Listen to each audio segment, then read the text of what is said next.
اس میں کوئی شک نہیں کہ جادو ہے، جادو کیا جاتا ہے، جادو ہوتا ہے، اس کے اثرات بھی ہوتے ہیں۔ ایک وظیفہ ہم بتا دیتے ہیں، آپ اس پہ عمل کریں گے انشاءاللہ تعالی، مجھے رب کی بارگاہ میں یقین کامل ہے میرا رب آپ کے لیے رزق میں وسعت عطا فرما دے گا۔ محمد افنان ہے لاہور سے، کہتے ہیں کہ پچھلے 6-7 سال سے میں اپنا ذاتی کاروبار کر رہا ہوں، لیکن کچھ سالوں سے میرے ساتھ عجیب معاملات ہیں کہ یوں لگتا ہے کہ جیسے بندش ہو گئی ہے۔ کاروبار میں کوئی بڑھوتی نہیں ہو رہی، کمی ہی دیکھنے میں آئی ہے۔ قرضہ چڑھ گیا ہے مجھ پہ، کافی عاملوں سے مل چکا ہوں اور کافی عمل بھی کروائے ہیں، لیکن اب تک میری آمدنی اتنی ہی ہے کہ جس سے میرے گھر کا نظام چلتا ہے، جبکہ قرض ادا کرنے کی صورت نہیں بن پا رہی۔ میرے عزیز گزارش یہ ہے کہ رزق میں کمی آ جانا یہ لازم نہیں کہ بندش ہو جانے کی علامت ہو۔ ہمارے ہاں بہت سارے لوگ شاید ان کی زبانوں پہ چڑھ چکا ہے کہ بندش ہو گئی، بندش ہو گئی، کسی نے بندش کروا دی، کسی نے جادو کر دیا۔ اس میں کوئی شک نہیں کہ جادو ہے، جادو کیا جاتا ہے، جادو ہوتا ہے، اس کے اثرات بھی ہوتے ہیں، لیکن قرآن و حدیث ہمیں کسی اور جانب بھی متوجہ کرتے ہیں، اور وہ یہ کہ ارشاد فرمایا وَمَنْ أَعْرَضَ عَنْ ذِكْرِي فَإِنَّ لَهُ مَعِيشَةً ضَنْكًا، کہ جب کوئی شخص میرے ذکر سے منہ موڑتا ہے تو ہم اس کی معیشت تنگ کر دیتے ہیں، اس کا رزق تنگ کر دیتے ہیں۔ تو یہ بھی ایک جہت ہو سکتی ہے رزق میں کمی آنے کی، اور دوسری بہت ساری وجوہات اور بھی ہیں جس سے رزق کم ہوتا ہے۔ گھروں میں استعمال شدہ کپڑوں کا لٹکے رہنا، ناپاک رہنا، برتنوں کے اندر کھانا چھوڑ دینا، پھر اس کھانے کو ضائع کر دینا، استعمال میں نہ لانا، برتنوں کو استعمال نہ کرنا، برتنوں کو دھونا نہ، گندے پڑے رہنا برتنوں کا، یہ ساری چیزیں وہ ہیں کہ جس سے رزق میں کمی آ جاتی ہے، بے برکتی آ جاتی ہے۔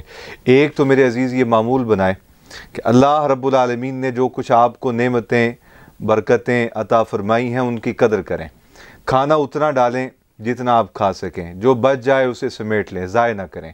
گھروں کے اندر کپڑے لٹکے رہتے ہیں، میلے کچیلے ناپاک کپڑے ہوتے ہیں، لٹکے رہتے ہیں، ان کو سمیٹ کے رکھیں۔ نبی پاک صلی اللہ علیہ وسلم سرکار گھر تشریف لائے تو دیکھا کہ گھر میں کچھ کپڑے لٹکے ہوئے ہیں، تو آپ نے فرمایا عائشہ ان کو طے کر کے رکھو، ان کو فولڈ کر کے رکھو، ان کو ایسے لٹکاؤ نہ، اس سے گھر میں رزق تنگ ہو جاتا ہے۔ تو ان چیزوں کا بھی خیال رکھیں کہ جہاں آپ بیٹھیں وہ جگہ صاف ستھری رکھیں۔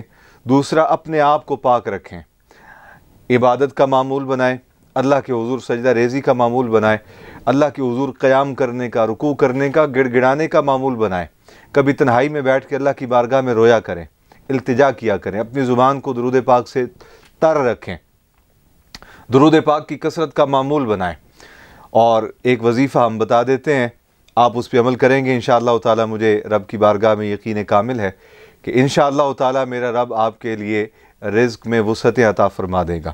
صبح جب اٹھیں تو باوضو ہو کر دکان کے لیے، کاروبار کے لیے، جہاں بھی آپ کا کاروبار ہے وہاں جائیں تو باوضو ہو کر جائیں، بے وضو نہ جائیں۔ جتنی دیر وہاں کاروبار میں کے اڈے پر بیٹھے رہیں درود پاک پڑھتے رہیں۔ درود پاک ایسی چیز ہے کہ جس کے پڑھنے سے ہر رحمت انسان کے قریب آ جاتی ہے، ہر نحوست انسان سے دور ہو جاتی ہے، ہر برکت انسان کی جھولی میں آ جاتی ہے، اور ہر خطرہ، خوف، نقصان اللہ رب العالمین بندے سے دور کر دیتا ہے۔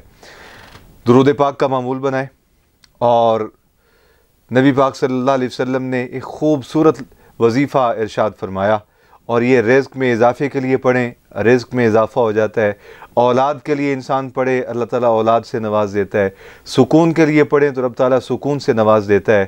انسان اگر اپنی حفاظت کے لیے پڑھے تو اللہ اس کی حفاظت فرماتا ہے۔ بڑا آسان وظیفہ نبی پاک صلی اللہ علیہ وسلم نے ارشاد فرمایا، یہ 2 جملے ہیں، زبان پر ہلکے ہیں، میزان میں بھاری ہیں، اور وہ کیا ہیں؟ سبحان اللہ و بحمدہ، سبحان اللہ العظیم و بحمدہ استغفر اللہ۔